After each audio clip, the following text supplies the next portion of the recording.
When it comes to creating technology, humanity has come a long way. For centuries, we faced problems, and we've always created technological advancements to solve those problems. When we decided to settle down after the hunter-gatherer lifestyle became too outdated, we invented agriculture. When we discovered that bacteria was the cause of your great-grandmother's eye infection and not some bored demon, we invented penicillin. When we realized horses were too weak to carry your average 12-person family across the frontier, we invented the plane. And when we realized that teenagers could bully kids outside of school to fully maximize the potential of the day, we invented Facebook. Whenever we faced an issue, we created some technological advancement.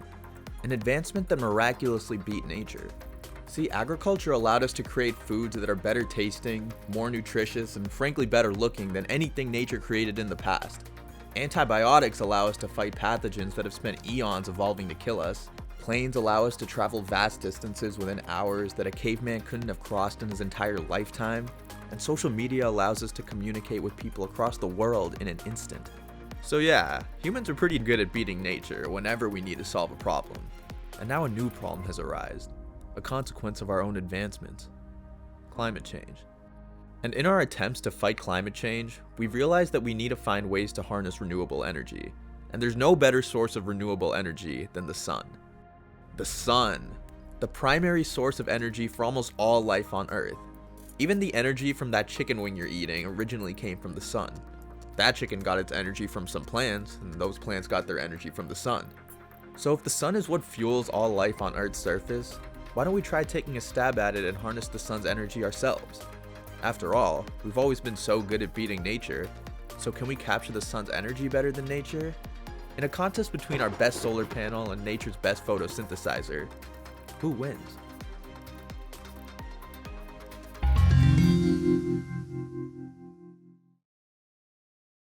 The sun hits Earth's surface with 5 exajoules of energy every minute. This means that just 1 hour of sunlight could power all human activity for a whole year. So scientists and businesses alike see the appeal in harnessing the sun's energy. Thing is, solar panels really aren't that efficient. See, a solar panel can only absorb a very small portion of sunlight. We have the whole electromagnetic spectrum to work with, but we can only capture light in the visible spectrum and some UV and infrared as well. See, light waves that are too short will bounce right off a solar panel, whereas light waves that are too long will go right through it. On top of that, of the sunlight that's actually captured, a big chunk is lost as heat in the conversion from light to electrical energy.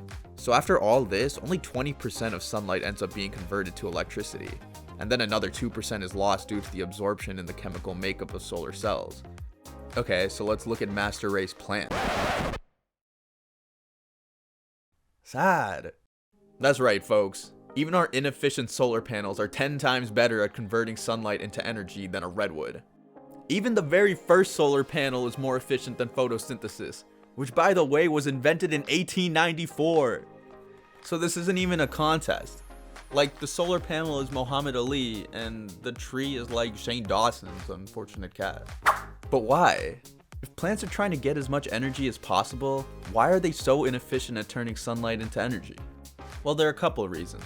See, plants, like us, need to fend off UV light.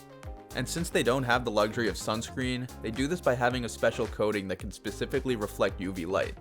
And even of the light in the visible spectrum, most plants can only absorb blue and red light, compared to a solar panel trying to maximize all light being captured. Plants intentionally absorb less light to protect themselves. Otherwise, instead of leaves being green, they'd be black in order to absorb all light in the visible spectrum. But this would cause the plants to overheat. Plus, the world would look like my little emo cousin's room, and that wouldn't be good for anybody. But when it comes to absorbing light in these specific blue-red ranges, plants are actually a lot more efficient than solar panels. However, some recent breakthroughs in solar tech might actually make solar panels more efficient than plants even at their best. Not only that, they're lighter, cheaper, and less complex to manufacture. The commercial solar panels that you see every day on your pretentious neighbor's roof are silicon-based. Silicon is a sturdy and abundant material, but it's also heavy and causes inefficiencies. In order to counteract the negative sides of silicon, scientists needed to create a completely new material. Several have been made, but the best candidate is a crystal structure known as a perovskite. Perovskites are shaped like this, with the exteriors being negatively charged and the interiors being positively charged.